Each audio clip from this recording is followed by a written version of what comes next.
Good morning, third grade class. I hope you are all having a fantastic week.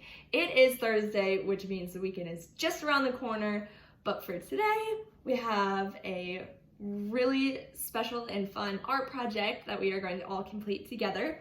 At this time, I would like you to look up at the board and tell me what you see. What word it says, anything you notice that's a little bit different about it. Right, so it says Cubism. It's got lots of patterns, lots of shapes, and lots of color.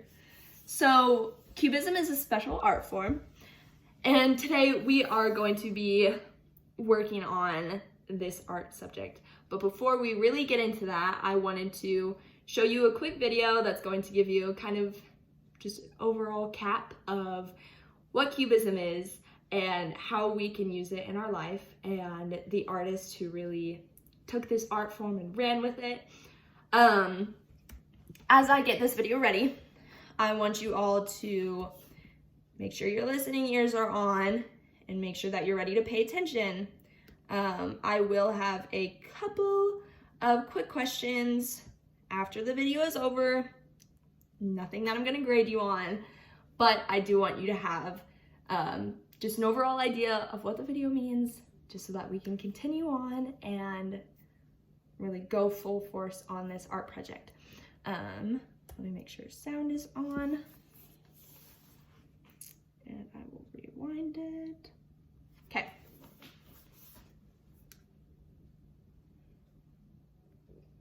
I want you to use your imagination. Think of what you look like. What color hair do you have? What color eyes do you have? What color is your skin?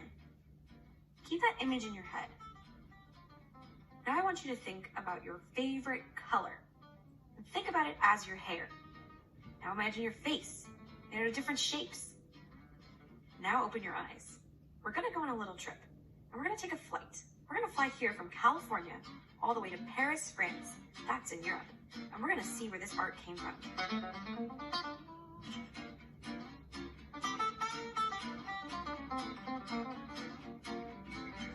Paris, France is where the artist Pablo Picasso worked on many of his masterpieces. Picasso is famous for his paintings. Today we are looking at abstract art. Do you know what that is?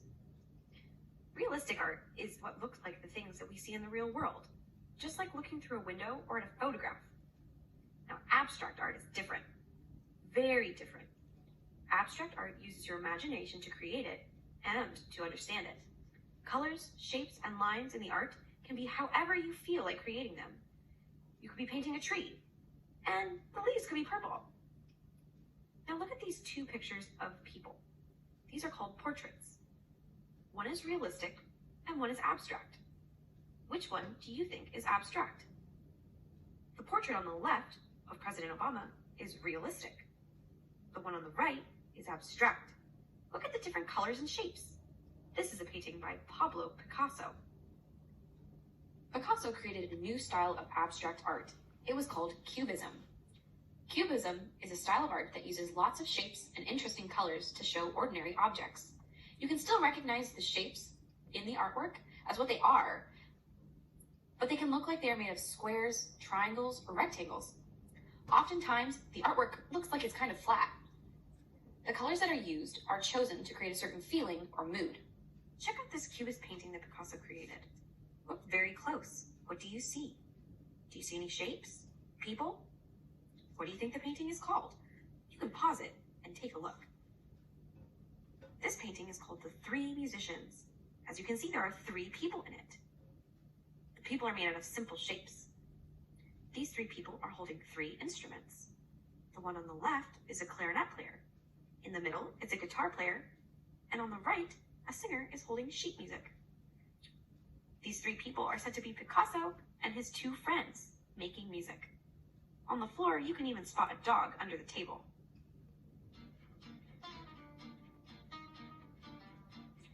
Even though it looks a little different, and it may be a little wild, this is still a painting of 3 musicians, and it tells a story. Picasso likes to tell stories with his artwork, and his Cubist style is very exciting, and it's very different.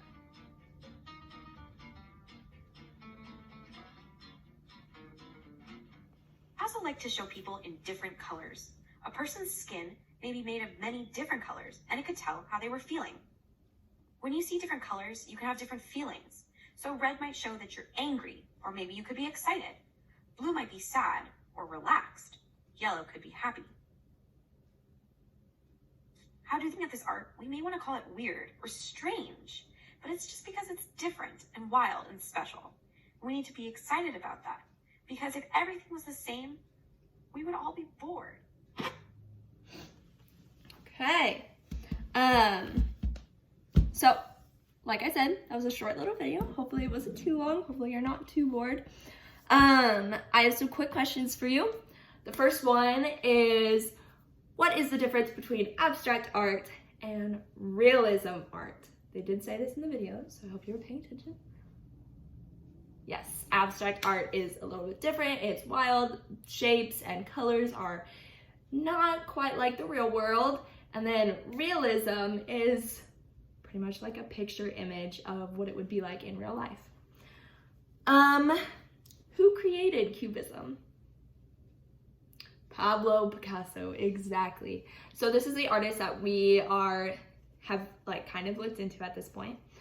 He created Cubism, and he had all those awesome paintings in there. And I might reference him later in the lesson, but just keep in mind that he created Cubism, and it was just kind of his choice of art. Where did Pablo Picasso work on most of his art? Paris, France, exactly. And what makes up Cubism? I kind of said this in the introduction, if you remember. Shapes, colors, patterns. Yes, lots of different aspects that go into it, but it's abstract art, so it's a little bit different from real life. Now that we have a better understanding of Cubism and the artist Pablo Picasso, what kind of art do you think we're going to be making today?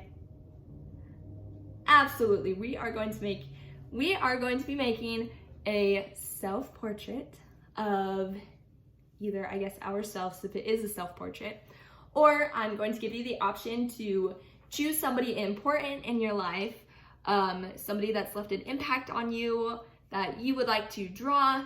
Even if it's a pet, you can draw a pet, or like I said, somebody important in your life. You can draw them.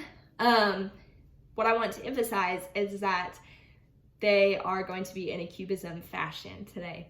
So I have taken the time to make my own Cubism picture here. This is of my little sister. I was gonna do myself, but I decided to go ahead and do her. She has cute little freckles and a little button nose. She wears glasses sometimes, but I love her glasses, so I made sure to include them. And she loves all sorts of different colors, so I put lots of different colors on there. And that's the kind of idea that I want you guys to go for today. I want you to look outside of the box, kind of like the video said. If your person or yourself has a favorite color, you can make that the color of their hair or their eyes, or if you put a shirt on them. You know, it's all these different aspects. You can inspire yourself into creating a piece of art that is totally unique to you. At this time, I'm going to go over the rubric. If the video doesn't play, there we go. I'm going to go over the rubric with you guys. And like I said earlier, it'll be flipped, it'll be on the big one. I just needed to have this so that I could judge myself later. As you can see, I have 4 different categories here. We have excellent, good, average, and needs improvement. On the side here are the categories that I will be looking at when I am grading your pieces of art. I will be checking for understanding and technique. So if you are making just organic shapes and kind of just a realism self-portrait, you're probably gonna need to work on that in order to get a better grade. What I'm looking for here is a Cubism piece of artwork, something that uses those geometric shapes, lots of colors, and lots of patterns. Focus and determination. I want to see that you are focused during class time, you're not wasting time with other classmates or messing around with material, just getting your work done and doing a good job. The last one here is originality and creativity. That one is going to be important just based on how unique your piece is to you. I want you to really look outside the box and create your art piece for yourself, not for me, for you. Obviously I had my piece here. I don't want you to recreate this. I want you to make something that is totally yours. Like I said, think of somebody that's important to you, or just do yourself. When you are creating your self-portrait or a portrait of somebody else, think of some like defining aspects of themselves. So if I were to do a self-portrait, that would probably be my glasses because I wear them every single day. Maybe a smile because I try to be a generally happy person. And I would say probably my middle part as well, just because I feel like that really defines my face shape. So if you're drawing an abstract piece of art, you obviously want it to still represent whoever you're making. So it can be a little bit complicated to draw the fine line in between having the right person or going too crazy. I do want you to do your best and put in your best effort. I know it might be a little bit intimidating. I was intimidated doing mine, but I know you all are capable of so much. Now that we've gone over the lesson, I am going to get you guys your materials so that you can start working. Before I get you your materials, markers, rulers, paper, we know how they work. We are going to use them the proper way. Our rulers remain on the table or on our paper. If you would like to use a ruler, you can grab one. If you don't feel like you need one, you can leave it there.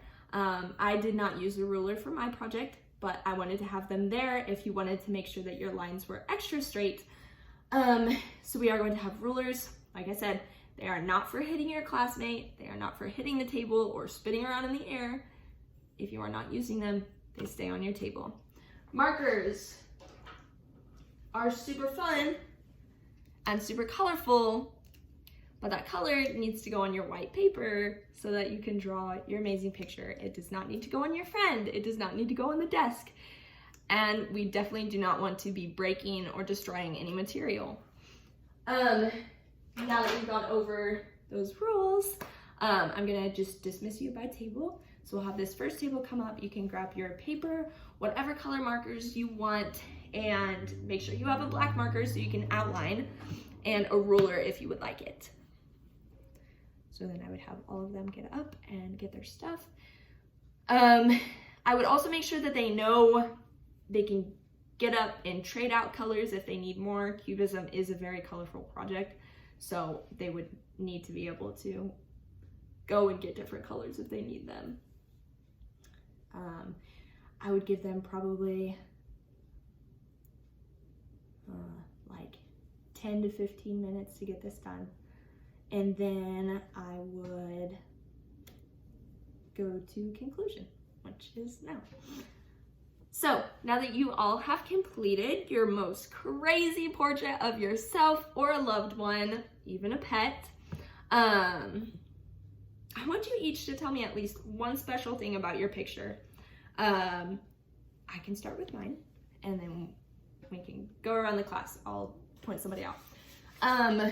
For mine, kind of like I said earlier, one special aspect are probably these little blue dots, which you might have seen. It kind of looks funky, but it is my little sister's freckles. So I put them there because I totally adore them. I think they are the cutest thing ever, and I wanted to include that in my portrait of her.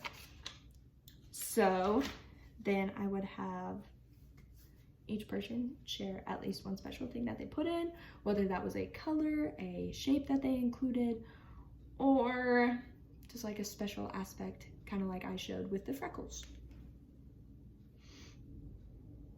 And then after I finish that, thank you, class. Make sure that your materials are all in their correct tubs before we leave, and make sure your areas are cleaned up. If you've got marker on the table, you need to get a paper towel, get it wet, and then wipe it up. It should come up super easily. That's all I've got. Have a fantastic rest of your day.